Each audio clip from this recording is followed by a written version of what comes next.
তো এখানে মূলত আমরা পরবর্তীতে আরো দুইটা এমসিকিউ নিয়ে আলোচনা করব, যেখানে মূলত আমাদের ঢাকা বোর্ড অর্থাৎ এই এমসিকিউটা ছিল ঢাকা বোর্ড 2024 আর এই এমসিকিউ এর মধ্যে একটা স্মৃতি জড়িত আছে আমাদের, কারণ আমি 2024 সালে ঢাকা বোর্ডের স্টুডেন্টদের জন্য পরীক্ষার আগের দিন রাতে মোট 3টা লাইভ করছিলাম, আর এই 3টা লাইভ থেকে একটা লাইভের মধ্যে 3.2 এর যখন আমি এমসিকিউ বলতেছিলাম ওই মোমেন্টে আমি এরকম একটা উদ্দীপক ক্রিয়েট করছিলাম, আর তার অ্যান্সার এইখানে যে অ্যান্সারগুলো ছিল সেম এই কোশ্চেনটা আমি পরীক্ষার 3 দিন আগে রাত্রে বা 2 দিন আগে রাত্রে যে লাইভটা করছিলাম ওই লাইভের ভিতরে এই সেম কোশ্চেনটা দেওয়া ছিল।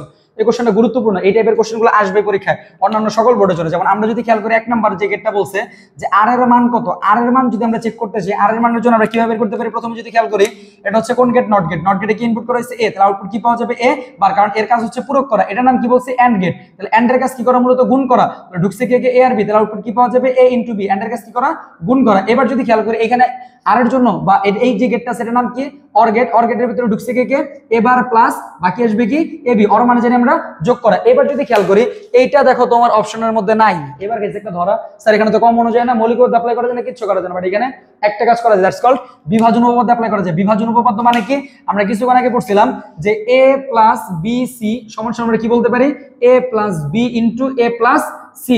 খুবই গুরুত্বপূর্ণ, যেটা 24 সালে ঢাকা বোর্ডে আসছে, 25 আসবে, 26 আসবে, 27 আসবে।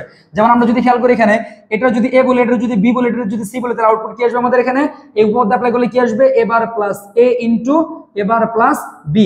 এবার যদি খেয়াল করি আমরা জানি এ প্লাস এ বার সমান সমান কত হয় 1, তার মানে এটার ভ্যালু হয়ে যাবে 1, বাকি আছে কত এ বার প্লাস বি।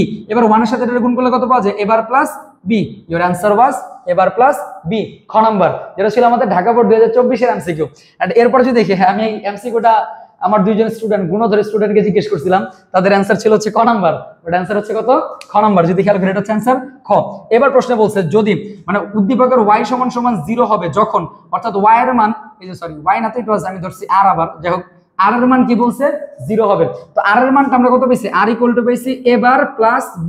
এখন এই চারটা লজিককে আমরা প্রুফ করে দেখব। যেমন প্রথমে যদি বলি এর মান 0, এর মান যদি 0 হয় এ বারের মান হবে 1, বি এর মান 0 প্লাস 0 ইকুয়াল টু হয়ে যায় 1, তার মানে প্রথমটা ক নাম্বারটা বাদ।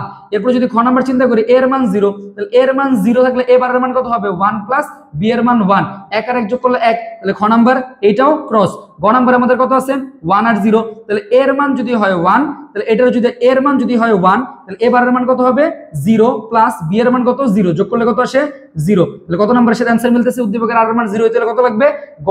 এখানে আমরা ঘ নাম্বারও চেক করতে পারি। ঘ নাম্বারে কি বলছে এখানে এর মান 1, এর মান যদি 1 হয়, এর মান যদি 1 হয় তাহলে এ বারের মান কত হবে 0, 0 প্লাস 1 ইকুয়াল টু কত আসবে আমাদের 1, তার মানে এখানে অ্যানসার কত নাম্বার আসছে শুধুমাত্র গ নাম্বার।